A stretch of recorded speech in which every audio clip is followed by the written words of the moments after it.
Esse episódio começou com um mundo tremendo.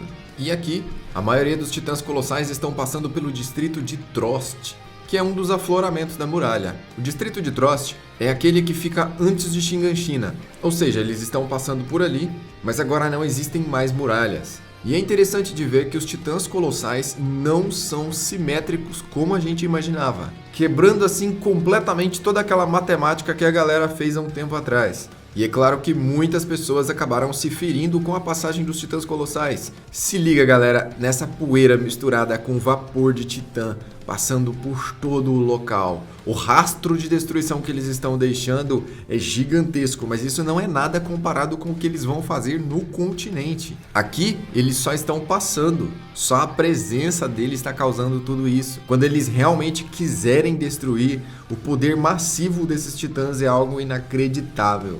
Henrique está ajudando os sobreviventes como pode. A casa de muita gente foi destruída e muitas famílias simplesmente deixaram de existir. Muita gente ainda está chocada de ter ido para as coordenadas pela primeira vez e fica se perguntando que sonho foi aquele. Afinal, para eles, os poderes do Titã Fundador eram completamente teóricos até o momento. E olha a situação dessa tiazinha. Todas as pessoas vivas agora no planeta Terra têm medo do nome Eren Yeager. E é interessante ver a contradição das pessoas, porque muitos perderam entes queridos. Muitos estão chateados, nervosos e querendo fazer uma rebelião. Mas aí, outros tentam acalmá-los dizendo que é assim mesmo. É necessário tudo isso que está acontecendo, porque o Eren, fazendo isso, está salvando a ilha, está trazendo a paz para o mundo, está fazendo com que o povo eldiano seja o único sobrevivente e que não haja nenhum remanescente de preconceito nesse mundo, que toda a indiferença acabe com o estrondo. E diante dessas informações, a maioria da galera não sabe como reagir. A movimentação da população já é visível e de repente todo mundo começa a falar Shinzo-o, Sasageyo, ofereçam seus corações. No final das contas, todo mundo vai apoiar a organização Yeager. E aí, Hit começa a se preocupar com essa agitação. Afinal, essas pessoas muito empolgadas podem tomar atitudes impensadas às vezes. Então ela começa a organizar as coisas e quando ela vai para o local onde está presa a Anne no porão, ela vê um rastro. São pegadas, aquilo está meio molhado. É interessante que o cristal da Anne se desfez em água. Isso é algo interessante de se ver também, porque o endurecimento de cristal é o único que se dissolve em água. As muralhas, a gente viu que virou destroços e fumaça, aquela grande nuvem de poeira que está cobrindo tudo. O endurecimento das placas do Reiner foi desfeito, mas também nenhum tipo de líquido foi visto. Já o cristal deixou tudo completamente molhado, é como se fosse um gel pegajoso. E a Anne fez esse rastro de propósito. É claro que a nossa Anne não iria nos decepcionar e ia montar uma estratégia ali. Mesmo estando fraca e cansada, ela pensou em alguma coisa. Hit viu que estava vindo do porão, imaginou que era a Anne e decidiu seguir o rastro. Claro que ela deve estar meio com medo, né? Porque nessa altura do campeonato enfrentar a Titã Fêmea não é nada fácil. Quando ela abrir a porta, a gente vai ver que a Anne preparou uma armadilha aqui. Talvez você não tenha visto isso. Mas olha só para onde as pegadas da Anne estão indo. Estão indo para o outro lado. Então a Anne preparou uma armadilha ali para que a pessoa seguisse as pegadas dela. E quando a pessoa finalmente tivesse com as costas expostas para ela, ela saltaria e agarraria a pessoa. Então esse posicionamento aí foi planejado. E deixar as pegadas no caminho também foi planejado. É uma armadilha. E é claro que funcionou perfeitamente bem. A Anne conseguiu imobilizar ela. E ela já queria trocar de roupa, se disfarçar e se passar por alguém da tropa atual. Afinal, o uniforme que a Anne está usando é de 4 anos atrás. Mas pela primeira vez, Anne Leonard foi derrubada ao chão. Ela tá fraca porque seu corpo tá atrofiado, já fazem 4 anos que ela não se mexe. Então até ela recuperar as forças vai um certo tempo. Eu acredito aí que na primeira transformação em Titã ela já fique completamente regenerada. No mangá não ficou muito claro se isso aconteceu na primeira transformação em Titã. Mas esse vídeo não tem spoiler do mangá, então vamos continuar analisando o episódio. Quem imaginaria que chegaria o dia em que eu derrubaria você, Anne? Se fosse você, não contava vantagem por muito tempo. Claramente dá pra ver que Hit tá com medo. Diante dela tá uma pessoa que tem muito poder. E ela não tem muito o que fazer contra ela. Ela já pensa logo em levar ela de volta pro porão. porque a Anne dentro do porão, parte das suas habilidades ficam bloqueadas, porque mesmo que ela se transforme, ela não vai conseguir se mover muito. Mas Anne também ouviu a voz do Eren. Quando o Eren desfez as muralhas, ele desfez o endurecimento de Titã do mundo todo, e ela também foi libertada do cristal. Sendo assim, ela já começou a se preparar, e ela se feriu exatamente para que caso o primeiro plano dela não desse certo, ela pudesse usar a transformação a qualquer momento. Ela pode estar detonada, fraca e cansada, mas a sua inteligência ainda está num patamar superior. E é aí, então, que Hit decide ajudá-la. Afinal, o mundo está acabando, não tem muito o que fazer. E ela, nesse momento, não está nem um pouco interessada em ser inimiga deles. Ela só quer ir embora. E até a ajuda externa ela recusa. Então ela vai levá-la em segurança até o porto. O nome desse episódio é Pôr do Sol porque é quase o que está acontecendo. O Eren ativou o estrondo à tarde, os titãs estão saindo das muralhas, o sol está se pondo e logo vai ficar a noite. Ou seja, o pesadelo e o terror dos titãs provavelmente vai chegar quando estiver começando ali a penumbra da noite. Imagina você à noite sai de casa e vê a cara do titã fundador com aquele monte de titãs colossais. Nada mais agradável que isso. E aí ela começa a preparar o cavalinho. E aí, cavalinho, nunca dá uma mordida na cabeça da Gabi? Enquanto as duas estão se preparando, a Anne revela que ouviu todas as conversas da Hit durante todos esses 4 anos. Afinal, ela era responsável por cuidar do cristal dela. E também o Armin que ia lá alisar o cristal da Anne. Parte do Armin já gostava dela. Depois de absorver Bertholdt e suas memórias, ele passou a gostar ainda mais da Anne. Ele ficou fascinado nela. E ele sempre estava lá visitando ela. Isso também deixou Eren um pouco chateado. E esse foi um dos vários motivos que fez Eren e Armin brigarem. Lembra da chuva de soco que ele tomou, né? E Hit fica chocada ao saber que ela estava consciente esse tempo todo. Tudo que ela passou foi um verdadeiro pesadelo de 4 anos, onde ela ficou basicamente em coma. O estado que a Anne ficou é muito parecido com o coma do nosso mundo real, porque dizem que as pessoas que estão em coma podem ouvir tudo o que acontece e muitas vezes até têm lembranças do que aconteceu, mas elas não conseguem se mover. Então foi basicamente o que aconteceu com ela. Só que no caso, ela não precisava tomar soro nem ficar ligada a aparelhos. Quem fazia isso era o próprio cristal. E assim ela finalmente acordou.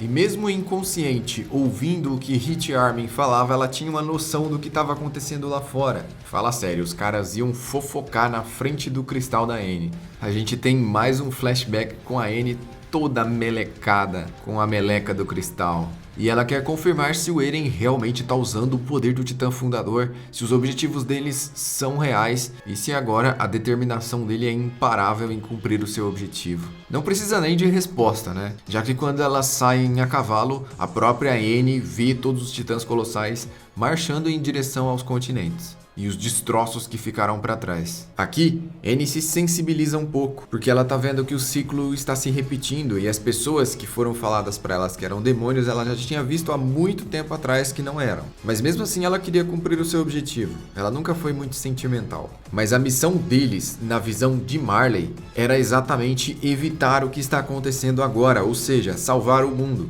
Como Marcel, Anne, Reiner e Bertholdt salvariam o mundo? Eles entrariam dentro da Ilha Parades, roubariam o poder do Titã Fundador e levariam para Marley. Assim eles evitariam com que a Ilha Parades um dia destruísse o mundo. Só que a missão deles foi um fracasso. Apesar do Rei das Muralhas ter blefado falando que ia destruir o mundo em algum dia, porque ele deixou o voto de paz e seria impossível para qualquer pessoa de sangue real fazer isso, tudo que eles mais temiam e queriam evitar foi exatamente o que aconteceu. E é interessante que se eles não tivessem ido buscar o poder do Titã Fundador, provavelmente eles nunca teriam visto essas cenas. Afinal, sem destruir as muralhas, o Eren nunca teria ganho o poder do Titã Fundador e as coisas não teriam seguido por essa linha. Ao fracassar em sua missão, a Anne perdeu tudo. Tudo que ela queria era voltar para o seu pai, era dar uma condição de vida melhor para sua família.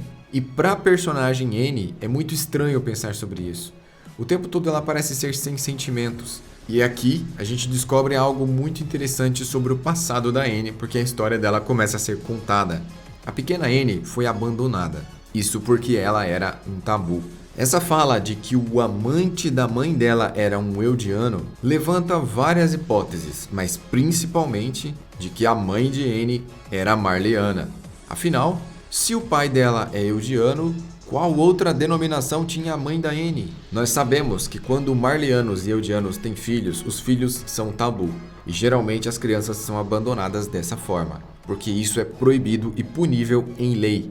Então, muito provavelmente sim, Anne é filha de marleyano e eldiano. E o interessante aqui é que ela sabe disso. Só que quando ela foi abandonada, ela era apenas um bebê. Então, como é que ela sabe disso? Provavelmente, de alguma forma, ela já deve ter tido contato com alguma parte da história dos seus pais. Ou talvez ela até saiba quem são. Caso contrário, seria impossível para um bebê saber a sua origem ou como é que foi a relação dos seus pais, como algo tão específico como o amante da mãe dela ser um eldiano. O Sr. Leonard viveu uma situação parecida. Provavelmente ele também é filho de marleyano e eldiano, já que ela disse que ele viveu uma situação parecida. E foi exatamente ele que a acolheu e cuidou da bebê Anne. Foi ele que deu esse nome para ela e o seu sobrenome, já que ele é o Leonard. E pela primeira vez a gente vê o Sr. Leonard bombado, ensinando artes marciais para a pequena Anne. É interessante pensar que esse homem é um mestre de artes marciais, e ainda nesse episódio ele vai usar tudo o que ele sabe. Afinal, por mais que ele tenha ganhado alguns anos, a experiência em combates não foi embora. E a Anne continuou treinando e se desenvolvendo. Se liga no lugar onde a Anne morava. É exatamente onde caem os esgotos de Marley. Cai bem na porta da casa deles. Tem duas grandes bocas de esgoto jogando um negócio com um cheiro horrível bem na porta da casa deles. Eles moram no pior dos piores lugares, só porque são eldianos. Além de ser eldianos, é claro, eles são tabus. Então eles são filhos de marleyanos. Se alguém descobrir isso, eles estão em sério perigo. Então eles ficam ali nas margens da sociedade. E o lugar é horrível. Até as plantas estão secas, mortas. E a Anne continua treinando. O Sr. Leonard quer treinar ela de todas as formas para que ela se torne uma forte guerreira. E aqui, na chuva, eles estão treinando. Ou seja, mostrando que não importa as condições em que eles estavam, eles continuavam treinando a todo momento. O objetivo dele era bem fiel e claro do que iria acontecer. E ela realmente foi ficando forte. Os ensinamentos dele estavam surtindo efeito. Chegou um momento que ela deu um golpe tão violento nele que ele teve uma lesão na perna. Essa lesão foi tão grave que ele jamais conseguiu se recuperar. E até hoje ele anda mancando por causa disso. Ele teve um probleminha ali na perna, no joelho, e isso acompanhou para o resto da vida. Mas é claro que isso deixou ele extremamente feliz. Afinal, agora ela poderia se defender e se destacar como guerreira de Marley, como uma humana forte. E essas habilidades, logicamente, concederiam para ela o título de portadora de Titã. Ele ganharia uma situação melhor, todos os direitos de um marleyano e poderia viver de uma forma muito mais confortável. Tudo isso graças a Anne, algo que seria impossível para ele conseguir. Mas encontrar aquele bebê naquele dia foi o raio de esperança que ele finalmente tinha conseguido fazer brilhar. Só que o Sr. Leonard se apegou mais do que ele imaginava à menina. Aqui a gente vê que Hit e Anne já avançaram bastante, enquanto ela contava toda essa história. Hit até interrompe ela, mas a Anne fala, olha, curte o vídeo, se inscreve no canal, ativa o sininho e continua ouvindo a minha história, porque eu ouvi a sua dentro do cristal por 4 anos. Foi exatamente isso que a Anne falou, tá bem? Então voltamos a ver a pequena Anne, dessa vez muito mais forte, tendo aprendido várias artes marciais. E essa cena dela esmagando o inseto já apareceu algumas vezes. Ela tirava a vida dos insetos pensando que era o povo de dentro das muralhas, que ela precisava fazer isso para dar uma condição de vida melhor para o seu pai e para ela mesma. Aqui a gente vê outra parte ali dos vizinhos da Anne. Parece que é uma espécie de fábrica que emite muita poluição. O lugar que eles moram é terrível. E é daí que vem esses esgotos. Então eles moram nas costas de uma fábrica. Não sei se você que está vendo esse vídeo já passou perto de uma fábrica, mas o cheiro é insuportável. Fede muito. Então dá pra gente imaginar ali que a situação de vida deles era viver no meio de um cheiro horrível, cheio de poluição, um lugar sujo, provavelmente cheio de ratos, e era assim que eles sobreviviam.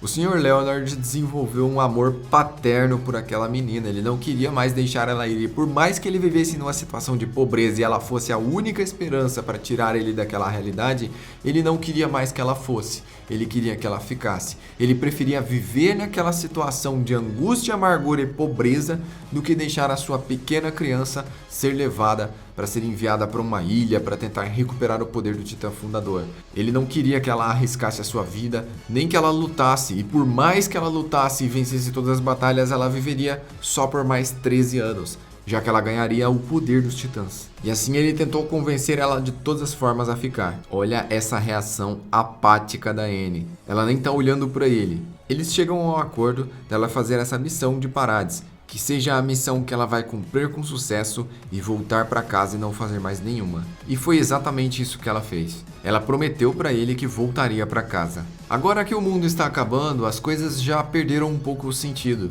E a Anne até diz que cometeu muitos pecados. Só que ela também disse que para voltar pro pai dela, ela faria tudo de novo. Ou seja, todo o massacre da Titã Fêmea seria repetido somente para ela conseguir voltar pro pai dela. A Anne não quer mais lutar, ela perdeu toda a vontade que ela tinha. Ela quer essencialmente ver o pai dela. Apesar dela falar que cometeu muitos pecados, ela não disse em momento algum que está arrependida.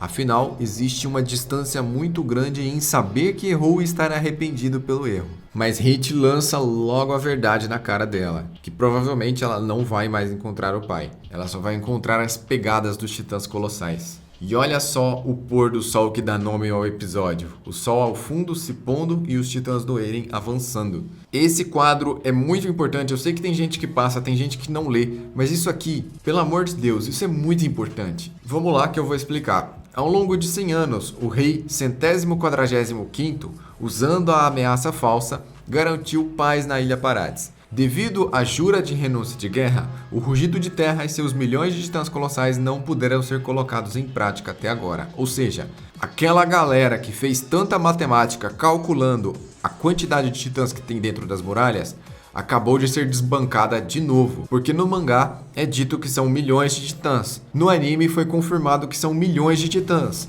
Mas a galera quer refutar o Isayama e todos os criadores da obra e a galera que está envolvida com isso. Tanto brasileiros quanto gringos que fizeram uma versão brasileira dos vídeos gringos, fizeram algumas contas lá para calcular a distância e o tamanho dos titãs, mas isso está errado. Isso porque o anime tem a licença poética. Se são milhões de titãs, são milhões de titãs. E não tem matemática que quebre isso. O que foi um grande blefe do rei 145º foi dizer que existiam dezenas de milhões de titãs. Ele realmente estava blefando. Mas essas telas preto e branco que passam desde o primeiro episódio de Attack on Titan revelam informações importantes e dados muito úteis da obra. E aqui está confirmando que são milhões de titãs. Ou seja, nem que seja 1.000.001, nem que as muralhas tenham camadas duplas de titãs, uns virados para dentro e outros virados para fora, ou nem que saiam titãs do nada, existem milhões de titãs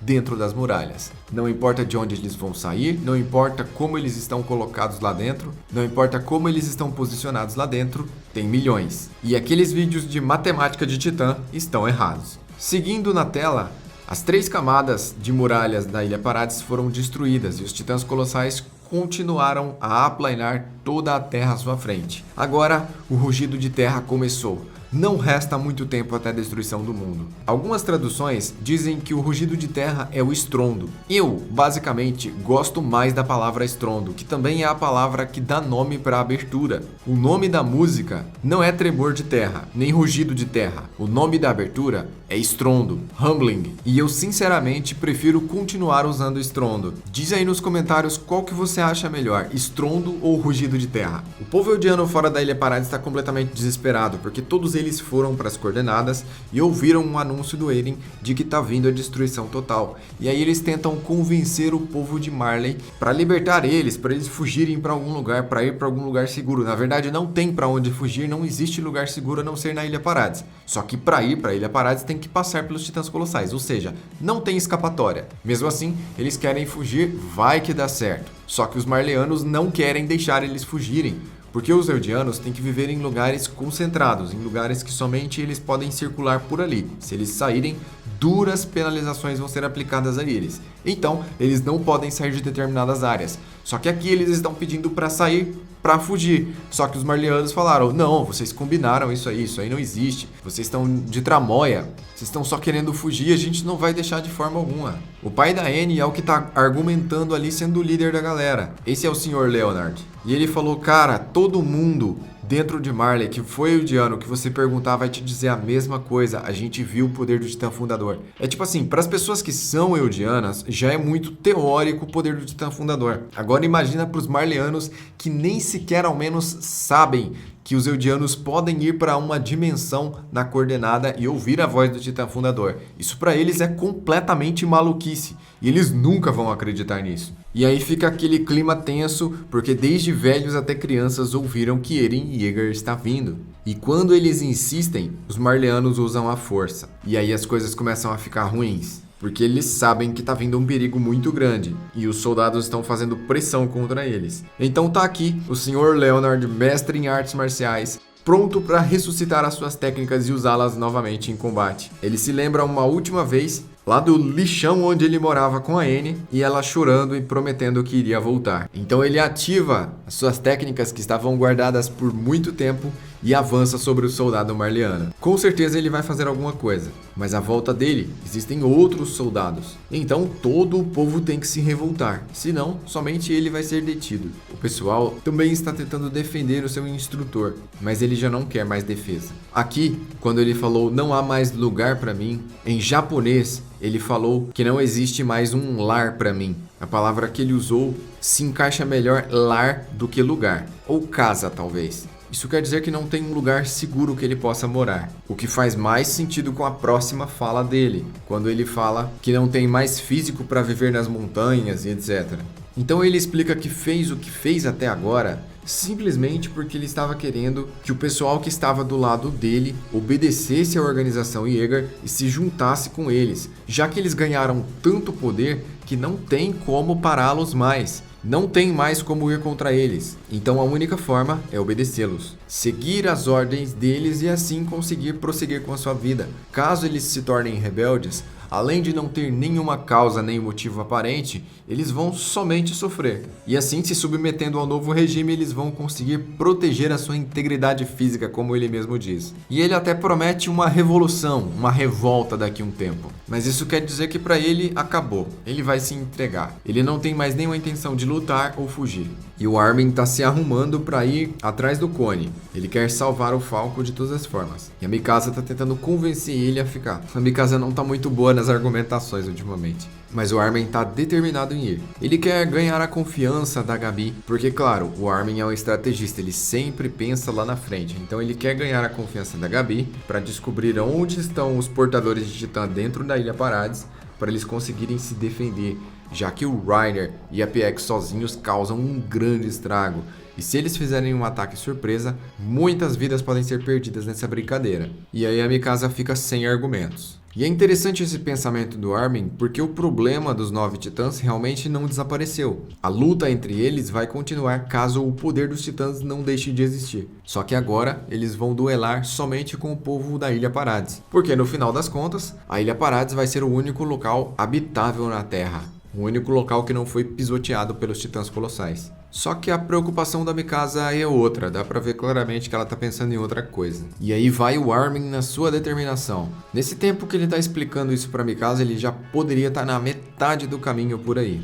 Eu vou dizer ao Connie que é melhor a mãe dele continuar sendo um titã de barriga pra cima. Essas palavras são muito duras e realmente falar elas pra alguém, o Armin realmente vai ter que se desdobrar. Até porque ele é uma pessoa sensível. Apesar de ser estrategista extremamente inteligente, ele tem também os sentimentos à flor da pele. E ele sabe o quão pesados são essas palavras, ainda mais pro Connie. E a Mikasa tá completamente desesperada e desolada. O motivo da vida dela até aqui foi o Eren. Depois de tudo que aconteceu, ele falar que odiava ela e sair destruindo o mundo, ela simplesmente não sabe o que fazer. E é isso que ela pergunta pra ele.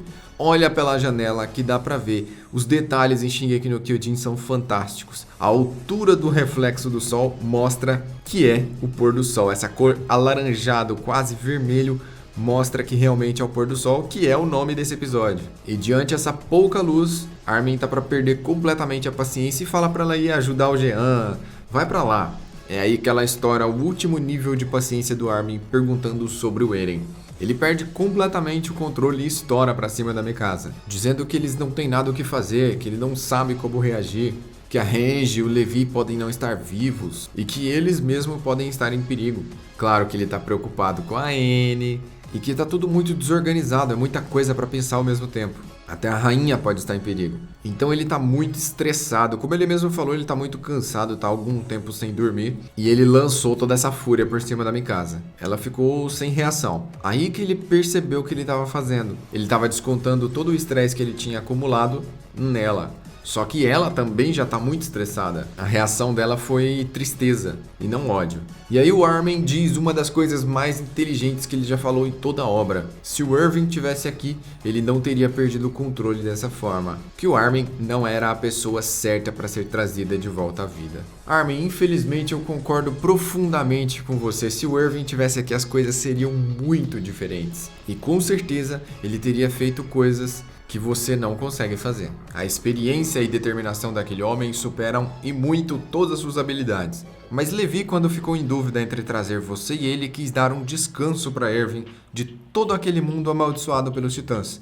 E trouxe você, que era jovem e muito inteligente, para continuar montando as suas estratégias contra os titãs. Deu certo, foi um sucesso. Mas sim, o Erwin, se ele tivesse continuado vivendo nesse mundo de sofrimento, ele teria contribuído muito mais. Só que as coisas acontecem como elas têm que acontecer. E o cachecol da Mikasa sumiu. E aqui o Nicolo está cuidando de um cavalo. Um cavalinho que quer morder a cabeça da Gabi. A família da Sasha está se despedindo da Gabi. E isso porque a Gabi vai com o Armin. A Gabi e o Armin vão atrás do Connie, consequentemente, para recuperar o Falco. Tem um pequeno alívio cômico ali que não deu muito certo, falando que o nome dela é Gabi, que o nome dela não é legal, que é melhor Mia, mas tudo bem. Então ela se despede de Kaia, o cavalo já está pronto e eles estão para partir. Enquanto isso, o Flock tá metendo o louco mesmo.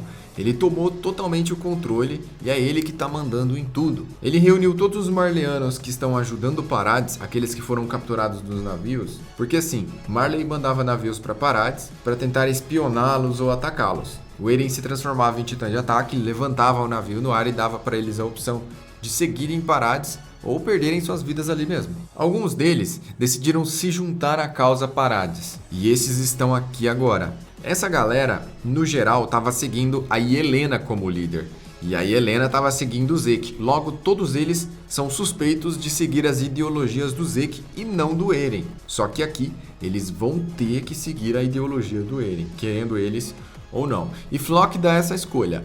Ou eles seguem a ideologia do Eren, ou eles tomam muito chumbo na boca. Eles estão todos ali de terninho, apertados contra a parede, enquanto toda a organização Jäger está fortemente armada diante dele. Só que esse Marleyano que está servindo de exemplo não se deixou entregar. E o Jean pergunta quem é que nomeou o Flock como o líder de tudo isso. Ao fundo, além de ver o pôr do sol, a gente vê vários titãs passando. Como se fosse normal ver tantos titãs colossais no fundo. E aí ele revela que há muito tempo atrás o Eren contou todo o plano para ele. Que ele iria trair o Zeke e obter o poder do Titã Fundador, achatar tudo fora da Ilha Parades e deixar somente o povo dentro da ilha vivo. E assim os Marleyanos novamente ficam em choque. E o Flock trabalhou pelas sombras durante quase um ano para fazer com que os planos do Eren dessem certo.